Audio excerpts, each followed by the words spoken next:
Olá, turma! Hoje a gente vai fazer um vídeo, na verdade, muito especial sobre um tema extremamente importante, que é entender todo esse contexto na discussão dos direitos de mídia, essa disputa LFU, Libra, todo esse contexto tem uma razão, né? Tem um histórico. E o histórico é muito lá atrás.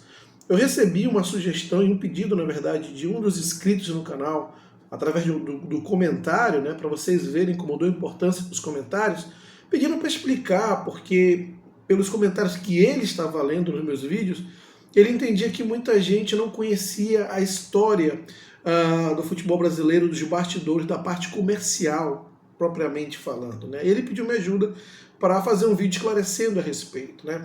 Toda essa retórica narrativa de que o Flamengo é o malvadão do futebol brasileiro e que as cotas precisam ser de forma mais igualitárias, divididas, né? E tudo isso tem todo um contexto, tem todo ali um motivo atrás, né? E os clubes que hoje pedem essa igualdade pediam também, e muito importante explicar o porquê dessa argumentação que eu sempre trago aqui, que deve se priorizar os clubes de maior apelo comercial em detrimento dos clubes que têm um apelo bem menor, né?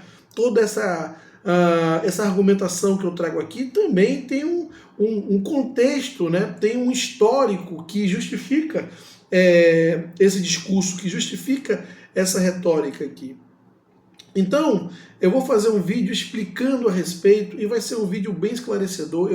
Eu acho que esse é um dos vídeos mais especiais que eu estou produzindo em termos de conteúdo e é bem interessante, né? Tá bom? E agora, é sobre isso que nós vamos falar, tá bom? Sobre esse contexto, toda essa questão do futebol brasileiro, essa discussão, os bastidores comerciais do futebol brasileiro, vai explicar muito o que aconteceu no passado, o que acontece hoje.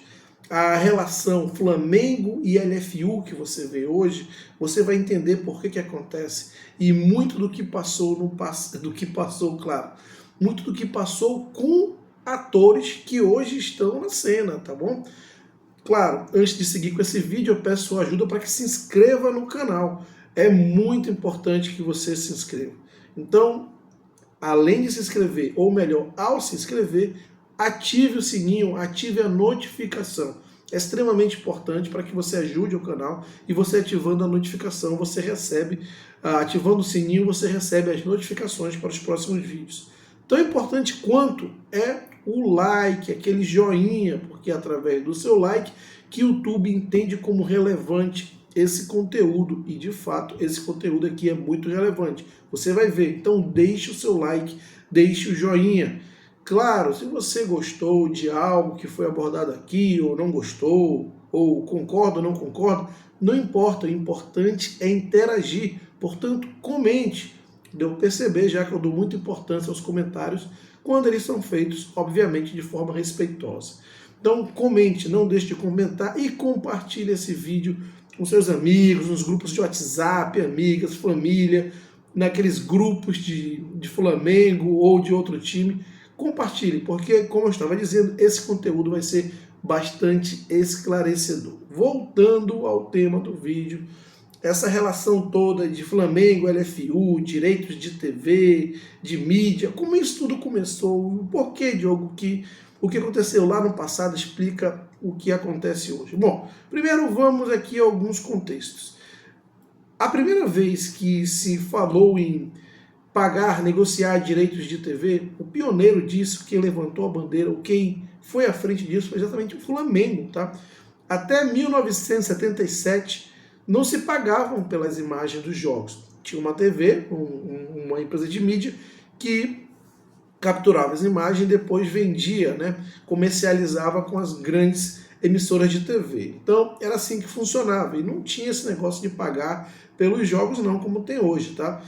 E aí o Flamengo se recusou a, justamente no Fla-Flu, em 1977, a ceder suas imagens. Né? No tempo gerou muita repercussão, o Flamengo criou uma inimizade muito grande com os outros clubes, porque eles entendiam como muito importante a exposição da sua imagem, sem se dar conta que, para quem divulgava essa imagem era tão importante ou até mais importante do que para os próprios clubes, e que aquilo era um produto que deveria ser comercializado. Enfim, o Flamengo iniciou essa história em 1977 no Fla-Flu.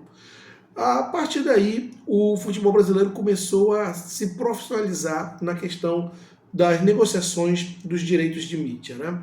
E então, o tempo passa, o futebol brasileiro sempre teve os seus desmandos na CBF, e em 1987 a gente teve a primeira liga do futebol brasileiro. Importante frisar que antes mesmo da Premier League, né? Quando nem se falava em Premier League, o futebol inglês estava ainda anos-luz atrás do futebol brasileiro, o futebol brasileiro já era vanguarda, já se falava na liga. E, devido aos desmandos da CBF, que não conseguiu organizar o Campeonato Brasileiro de 1987, os clubes de maior apelo, o clube de maior apelo comercial, de maior torcida e de maior engajamento à época, o Flamengo, junto com o São Paulo, um clube de vanguarda no estado de São Paulo, tomaram a liderança para criar a primeira liga do futebol brasileiro, em 1987, a famosa Copa União. E aí, para quem não conhece muito a história da Copa União, não vou me aprofundar, mas naquela Copa o Flamengo foi traído pelo Vasco do Eurico Miranda, porque depois que a Copa União ela se tornou bem sucedida, foi um sucesso, e liderados pelos clubes dos 13 que se formou ali, e aí a Copa União, que antes a CBF dizia não ter capacidade de organizar do ponto de vista comercial, teve o apoio da Globo, claro, encabeçado pelo Flamengo, que fez a Globo entrar nesse negócio, junto com os outros clubes, mas o Flamengo, como eu disse, tomou a liderança da organização da Copa União. E aí, junto com São Paulo, tá? A verdade seja dita, é preciso mencionar a importância de São Paulo à época. E aí, depois que virou um sucesso, a CBF quis entrar, né? Quis voltar a organizar o campeonato, no que os clubes dos 13 não aceitaram, ou até aceitaram sem as condicionantes da CBF. Quando eu digo até aceitaram, porque eles queriam ter, como eu posso dizer, o carimbo da CBF para participar das competições continentais. E só que não aceitaram essas condicionantes. Qual eram as condicionantes? A CBF queria pegar a segunda divisão, que chamava de módulo, um outro módulo, esqueci agora, acho que é módulo amarelo, e que jogavam ali os clubes que teoricamente seriam os clubes de segunda divisão e queriam cruzar com a elite do futebol brasileiro. Enfim, os clubes que estavam à frente da Copa União, organizando a Copa União, não aceitaram. E ali houve uma traição aos clubes do 13. O Eurico Miranda, que então dirigente do Vasco, foi lá e assinou um acordo com a CBF, garantindo esse cruzamento. No tempo, o presidente da Liga, era o Juvenal Juvencio, ex-presidente São Paulino, desculpa, era o Aidar, ex-presidente São Paulino, pediu que o Flamengo se recusasse, Flamengo Internacional, quem vencesse, que era os finalistas da Copa União, se recusassem a fazer esse cruzamento proposto pela CBF. O Flamengo, ele levou à frente o combinado e não jogou, né? Não jogou. Sabe, o combinado sai barato? O Flamengo fez isso. Mas o Eurico Miranda, na calada da noite, havia assinado um termo com a CBF, aceitando esse cruzamento, como vocês podem ver aí. Ou seja, traindo o Flamengo e traindo a primeira liga, que já nasceu de uma maneira muito peculiar do ponto de vista negativo. Ou seja, com brigas, intrigas e traições. E o Flamengo pagou o pato, né? Porque depois nenhum desses clubes sustentaram o Flamengo campeão em 87. Todos deram entrevista, declaração, mas quando o São Paulo foi pentacampeão, quis a taça da bolinha, sendo que o próprio Aidar, presidente de São Paulo à época, deu várias declarações e entrevistas dizendo que o Flamengo era reconhecidamente o campeão nacional de 1987. Então, aí você já vê que o Flamengo, que liderou todo esse movimento, que conseguiu organizar a Copa União junto com o São Paulo e os demais clubes de maior apelo comercial. Vejam bem, se não fossem os clubes de maior apelo comercial, essa Copa União não teria saído, porque a Globo não teria interesse de patrocinar o evento através das transmissões. Inclusive a Coca-Cola também.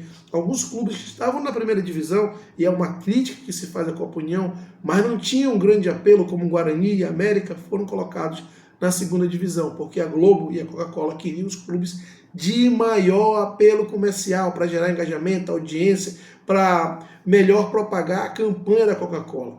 Viu da onde vem a questão do maior apelo comercial? Colocaram clubes que, por mérito esportivo deveriam estar na primeira divisão, colocaram na segunda divisão, porque já que a Liga estava organizando, a condicionante da Globo e Coca-Cola era de serem os maiores clubes, e os clubes de maior torcida e de maior apelo comercial. Vejam bem. Enfim, houve essa traição, essas intrigas que eu mencionei nos bastidores da Copa União, e ali explodiu e dali explodiu a Liga, né? No ano seguinte já não era mais organizada pelos clubes. Aí ali se formou o Clube dos 13, que lá na frente veio ser explodido pelo Corinthians, né? Não pelo Flamengo, mas pelo Corinthians, que queria ter uma negociação individualizada dos direitos de TV, porque sabia que ia ganhar mais, porque tem mais apelo comercial que os demais clubes. Não foi o Flamengo que quis brigar para o fim do Clube dos 13, que negociava mais ou menos ali com prateleiras, né? Flamengo, Corinthians, São Paulo, Palmeiras e Vasco ganhava a mesma coisa, depois vinham demais clubes como Fluminense, Atlético, Grêmio, Internacional, por aí por diante. Mas foi o Corinthians que explodiu o Clube dos 13. Não vou entrar no detalhe de como aconteceu os bastidores, mas foi isso que aconteceu. E ali não foi o Corinthians que saiu ganhando mais não, tá? O melhor contrato foi o do Flamengo. Historicamente, o Flamengo sempre ganhou mais que os demais clubes do futebol brasileiro. Não houve um momento na história que o Flamengo deixou de ganhar mais que qualquer clube no futebol brasileiro, se você pegar o histórico de todos os contratos de direito de TV ao longo do futebol brasileiro, a partir do momento que começou a ser comercializado. Enfim, então ali se explodiu o Clube dos 13. E em 2015, de novo, o Flamengo toma a liderança para organizar o que eles chamavam de a Primeira Liga. A fundação da Primeira Liga, que excluía os clubes de São Paulo, foi justamente na sede do Flamengo, na Gávea, em 2015, né? E ali o Flamengo tomou a liderança de ir atrás dos acordos, patrocínios da publicidade e principalmente dos direitos de mídia, né? Porque o Flamengo era isso, é ainda, sempre foi, o trem pagador do futebol brasileiro, aquele time de maior apelo comercial, como eu sempre friso aqui, como eu sempre destaco, né? O Flamengo sempre foi o time de maior apelo comercial, então o Flamengo foi lá na Globo e conseguiu fazer um acordo para que a Globo patrocinasse, não, para que ela transmitisse os jogos da Copa, da Primeira Liga, né? Como gosto de frisar sempre, né? O Flamengo foi lá, deu a cara e conseguiu esse acordo com a Globo. E aí, o presidente da Primeira Liga era o Alexandre Calil, eleito pelos clubes, que não incluíam os clubes de São Paulo, tá bom? Não incluíam os clubes de São Paulo. No primeiro momento, olharam aquilo ali, falaram, não vamos meter nisso não. Foi o Flamengo que tomou a frente nesse sentido. Falou, ok, então se eu sou o grandão aqui, eu sou o clube que tem mais apelo comercial, sou o clube que tem mais exposição, a marca mais valiosa do futebol brasileiro, maior torcida, eu vou à frente disso. Trouxe a Globo pro jogo. E aí o que acontece com isso? Bom, o Petralha, um ator que está hoje na cena da LFU, certo? Bebeu uma água aqui, só para molhar a garganta. O Petralha, ator hoje que está na LFU, né? Esse mesmo, que fazia parte da Primeira Liga, derrubou o Calil por essa declaração que você vai ver agora. Olha o que o Calil falou. Todo campeonato do mundo tem um clube que recebe mais. O Flamengo é o que deve ganhar mais. É óbvio, não estamos inventando nada, apenas copiando algo que já existe. Bom, viu como não sou apenas eu? Calil, histórico presidente do Atlético Mineiro, um dos clubes que mais tem rivalidade com o Flamengo. Quem é atleticano sabe disso. Alguns dizem até que o atleticano rivaliza mais com o Flamengo que com o próprio Cruzeiro. Mas tá aí, ó, Calil, que é um dirigente muito lúcido que separa as emoções do jogo para a razão com o executivo que ele era da Liga, né? Da Primeira Liga. E ele entendia que o Flamengo deveria ganhar mais, pelas razões que eu sempre bato aqui. Está escrito. E sabe quem foi que deu uma rasteira na Primeira Liga? Isso mesmo, Petralha e o Peter Simas, presidente do Fluminense, que se recusavam de todas as maneiras a receber menos que o Flamengo, queriam receber de forma igualitária. O Flamengo não aceitou. Sabe o que aconteceu? A Primeira Liga deixou de existir. Acabou. Porque sem o Flamengo não existia a Primeira Liga. Até porque os clubes de São Paulo não estavam inseridos nesse contexto. embora já estivessem chegando, se aproximando, porque eles viam que ia dar bom e queriam já participar. Mas a partir do momento que não houve um acordo nas negociações dos direitos de mídia, o Petralha deu uma rasteira no Calil, derrubou o Calil ali nas suas conjecturas políticas, derrubou o Calil da presidência do grupo da Liga como executivo, assumiu e aí o Flamengo saiu. E quando o Flamengo saiu, não tinha mais Liga. Alguma semelhança com o que aconteceu entre LFU e Libra? Pois é aqui que eu quero chegar. Porque, embora a história mostre, e você tenha dirigentes executivos que são totalmente anti-Flamengo, na sua vida, na parte pessoal, como torcedor, mas do ponto de vista profissional, racional, entende que existe uma dinâmica de mercado onde se deve privilegiar os clubes com maior apelo comercial, com maior engajamento, com maior capacidade de retorno publicitário. Esses clubes devem ser priorizados. E como o próprio Calil falou, isso é assim no mundo todo, não sou eu que estou falando, está aí escrito aspas para o Calil, né? Todo campeonato do mundo tem um clube que recebe mais. O Flamengo é o que deve ganhar mais. É óbvio, não estamos inventando nada, apenas copiando algo que já existe. E, como eu disse, chegamos no cenário de hoje, briga da LFU com a Libra. E por isso nós não temos uma liga, porque mais uma vez os clubes menores ou com menor apelo comercial, clubes com menor expressão, com menor capacidade de geração de receita, com menor capacidade de geração de retorno, não entendem que deva-se aceitar, deva-se entender uma dinâmica de mercado que é natural, onde clubes que vão gerar mais receitas, eles vão ser proporcionalmente remunerados. E aí fica essa discussão. E quando falam que o Flamengo é o malvadão, você vê pela história que o Flamengo ele foi o clube que tomou a liderança em vários momentos importantes do futebol brasileiro, no quesito, nas barreiras comerciais, nas inovações comerciais, como deveria ser, porque ele é o clube de maior importância comercial no Brasil de forma destacada, né? Então o Flamengo sempre esteve à frente, mas sempre foi, não digo freado, mas sempre foi confrontado por clubes menores ou com atores que sempre quiseram criar essa rivalidade, essa dicotomia, como o Flamengo sendo o malvadão do futebol brasileiro, quando na verdade o Flamengo é o clube que impulsiona as receitas no futebol brasileiro. Quando o Flamengo estabelece recorde de receita de orçamento, ele impulsiona para que outros clubes também entrem, nadem nessas novas linhas de receitas que ele vem aí criando e vem mostrando para o futebol brasileiro, servindo como referência, né? E ele é confrontado nesse sentido. E como você pode ver no passado, as ligas não aconteceram muito em função por uma falta de entendimento desses dirigentes, que inclusive são atores no cenário de hoje, como Petralha, por não entender essa dinâmica de mercado atual lá do Flamengo, ao invés de usá-lo como o grande vilão do futebol brasileiro.